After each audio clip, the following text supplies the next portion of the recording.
SC ST ಹಾಗೂ TSP ನಿಧಿಗಳ ದುರ್ಬಳಕೆ, ಮುಸ್ಲಿಮರಿಗೆ 4% ಮೀಸಲಾತಿ ನೀಡಿದ ನಿರ್ಧಾರ, ಅಗತ್ಯ ಬಳಕೆಯ ವಸ್ತುಗಳ ಬೆಲೆ ದುಪ್ಪಟ್ಟು ಮಾಡಿದ ಸರ್ಕಾರದ ನೀತಿ ಹಾಗೂ ಸರ್ಕಾರಿ ಇಲಾಖೆಗಳಲ್ಲಿನ ಭ್ರಷ್ಟಾಚಾರವನ್ನು ಖಂಡಿಸಿ ಕಾಂಗ್ರೆಸ್ ಸರ್ಕಾರದ ವಿರುದ್ಧ ಜನಾಕ್ರೋಶ ಯಾತ್ರೆ ಇಂದು ಹಾಸನದಲ್ಲಿ ನಡೆಯಿತು.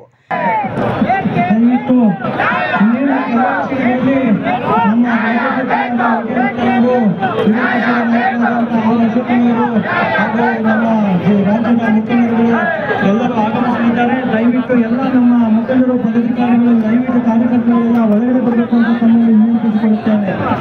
ದಯವಿಟ್ಟು ಎಲ್ಲ ಕಾರ್ಯಕರ್ತರಲ್ಲಿ ಮನವಿ, ಎಲೆಕ್ಷನ್ಗಳಲ್ಲಿ ಬಂದಿದ್ದಾರೆ. ಹಾಗಾಗಿ ದಯವಿಟ್ಟು ಬೋರ್ಡಲ್ಲಿ ಯಾರು ನಿಂತಂದು ಅಂತ ನಾನು ತಮ್ಮಲ್ಲಿ ಮನವಿ ಮಾಡಿಕೊಳ್ತಾ ಇದ್ದೀನಿ.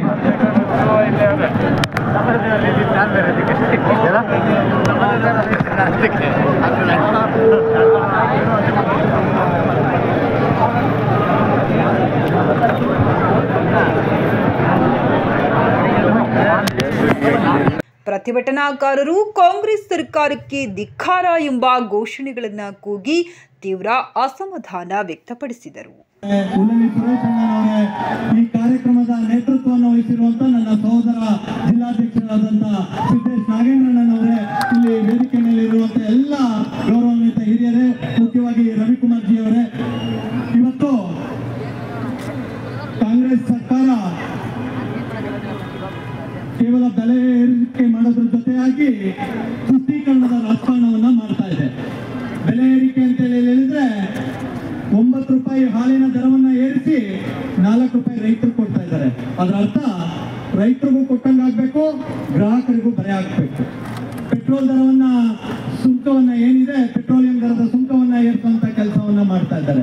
ಇದೆಲ್ಲದರ ಪರಿಣಾಮವಾಗಿ ಜನಸಾಮಾನ್ಯರ ಜೀವನ ಅಸ್ತವ್ಯಸ್ತ ಆಗಿದೆ. ಯಾವುದೇ ಚುನಾವಣೆ ಸಂದರ್ಭದಲ್ಲಿ ಭಾರತೀಯ ಜನತಾ ಪಾರ್ಟಿ ಬಂದು ಭಾಷಣ ಮಾಡುವಂತ ಸಂದರ್ಭ ಅಲ್ಲ. ಇನ್ನು 3 ವರ್ಷಗಳ ಕಾಲ ಇದೆ.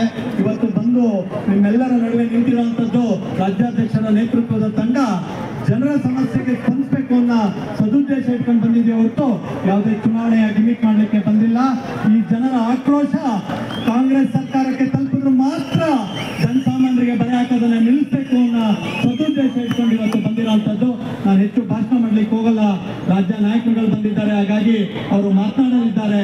ನಿಮ್ಮೆಲ್ಲರಿಗೂ ವಿನಂತಿ ಮಾಡೋದು ಇಷ್ಟೇನೆ, ಇಲ್ಲಿ ಏನು ರಾಜ್ಯದ ನಾಯಕರುಗಳು ಸಂದೇಶವನ್ನ ಕೊಡ್ತಾರೆ ಅದನ್ನ ಪ್ರತಿ ಗ್ರಾಮದಲ್ಲೂ ತಿಳಿಸುವಂತ ಕೆಲಸವನ್ನ ಮಾಡಬೇಕು. ಜನಸಾಮಾನ್ಯರಲ್ಲಿ ಕಾಂಗ್ರೆಸ್ ವಿರುದ್ಧ ಇರುವಂತಹ ಆಕ್ರೋಶದ ಏನು ಹುರುಳುಗಳಿದೆ ಅದನ್ನ ತಿಳಿಸುವಂತ ಕೆಲಸವನ್ನ ಇಲ್ಲಿ ನಡೆದಿರುವಂತ ಎಲ್ಲ ಕಾರ್ಯಕರ್ತರು ಮಾಡಬೇಕು. ಈ ಮಳೆಯ ನಡುವೆ ಜನರ ಆಕ್ರೋಶ ಯಾವ ರೀತಿ ಇದೆ ಅಂತ ಹೇಳಿದ್ರೆ 1 ಕಿಲೋಮೀಟರ್ಗಳ ಕಾಲ ಯಾವುದೇ ಚುನಾವಣೆ ಸಂದರ್ಭ ಅಲ್ಲ, ಆದ್ರೂ ಕೂಡ